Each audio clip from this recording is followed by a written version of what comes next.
ग्राम पंचायत मांडल के अंतर्गत अरठी गांव स्थित माता बालासुंदरी मंदिर के प्रांगण में मंडी सांसद प्रतिभा सिंह ने जनसभा को संबोधित किया। प्रतिभा सिंह ने इस मौके पर कहा कि राजा वीरभद्र सिंह मानते थे कि बच्चियों को पढ़ाना बेहद जरूरी है।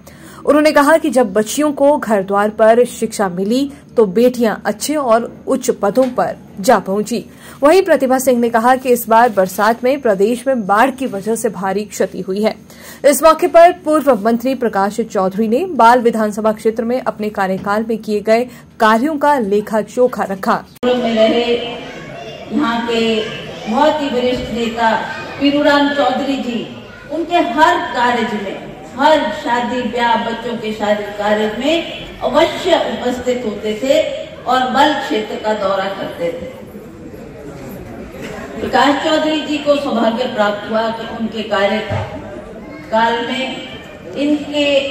इनको मंत्री बनाया, इनको यहाँ से विधायक बनाया और जो मांगे इन्होंने राज साहब के समक्ष रखी, वो उन्होंने हर मांग को पूरा किया और ये कहा कि मैं चाहता हूँ बल क्षेत्र का विकास हो, बल क्षेत्र में जो कमियां हैं उसको मैं पूरा करना चाहता हूँ और उन्होंने किया भी उस काम को।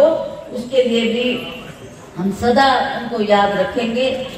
तो आज हमारे जो ये कार्यक्रम यहाँ पर हुआ, उसके लिए मैं आप सबका बहुत बहुत धन्यवाद करती हूँ कि आपने अपना कीमती टाइम दिया। आप लोग हमारी बात सुनने के लिए आए, अपनी समस्याओं को हमारे सामने रखने के लिए आए हैं और मैं आपको विश्वास दिलाना चाहती हूँ कि ये वो कांग्रेस पार्टी है जिसने प्रदेश का विकास किया और इस प्रदेश को हमने बहुत अच्छी तरह से सजाया और संवारा। माननीय राजा वीरभद्र सिंह जी मानते थे कि हमारी बच्चियों को पढ़ने का मौका मिलना चाहिए, क्योंकि अधिकतर बच्चियां 10वीं के बाद पढ़ना छोड़ देती थी क्योंकि दूर जाना असंभव था। माँ बाप भी नहीं भेजते थे और उनको लगता था कहाँ जाएगी, कहाँ रहेगी, कहाँ शिक्षा ग्रहण करेगी।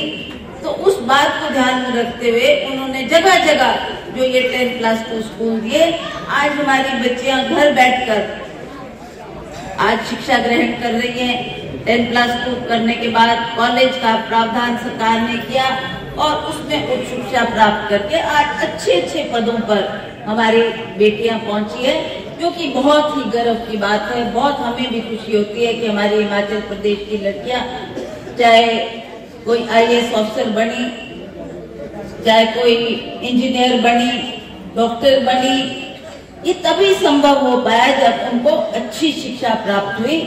तो सबसे मूल आधार जो हमारा है उस शिक्षा पर जो सरकार ने महत्व दिया, शिक्षा के माध्यम से हिमाचल प्रदेश का विकास करवाया।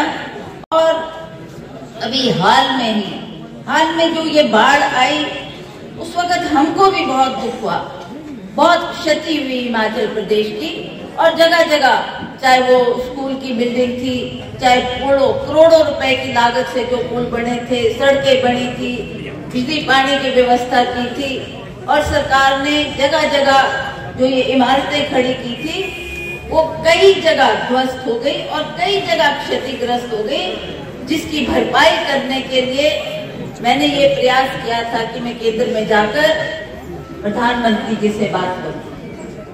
मैंने सभी जितने भी हमारे सांसदगण थे उनको भी पत्र लिखा, उनको भी चिट्ठी लिखी कि आओ हम सब मिलकर प्रधानमंत्री जी से मिलकर आप टाइम लो, मैं भी आऊंगी और हम सब मिलकर बताएंगे कि हिमाचल प्रदेश में इतना नुकसान हुआ। और हमें अफसोस है कि ना उनका कोई मुझे जवाब आया, ना उन्होंने हामी भरी। तो अंततः मैं ही अकेली प्रधानमंत्री के पास चली गई। बहुत कम समय देते हैं वो ऐसे व्यक्तिगत तौर से किसी को मिलने पर, क्योंकि पार्लियामेंट चली हुई थी। पार्लियामेंट के दौरान मैंने जाकर प्रधानमंत्री जी से आग्रह किया, मैंने कहा आप हिमाचल प्रदेश को अपना दूसरा घर बोलते हैं, हमें आशा थी कि ऐसे समय में आप हमारी मदद करेंगे। मैंने उनको ये भी बताया कि हिमाचल प्रदेश के ऊपर 75,000 करोड़ रुपए का अभी कर्जा है और बहुत से काम हमने करने हैं, बहुत से विकास के काम करने हैं, जिसके लिए हमें धन की आवश्यकता है। और अब जो ये बाढ़ आ गई, इससे जो नुकसान हुआ उसकी भरपाई स्टेट नहीं कर सकता। आप कृपा करें, आपका आशीर्वाद हो तो हम पुनः हिमाचल प्रदेश में जो ये क्षति हुई है उसकी भरपाई करने के लिए, उसके सहयोग के लिए मैं आज आपके पास में आई।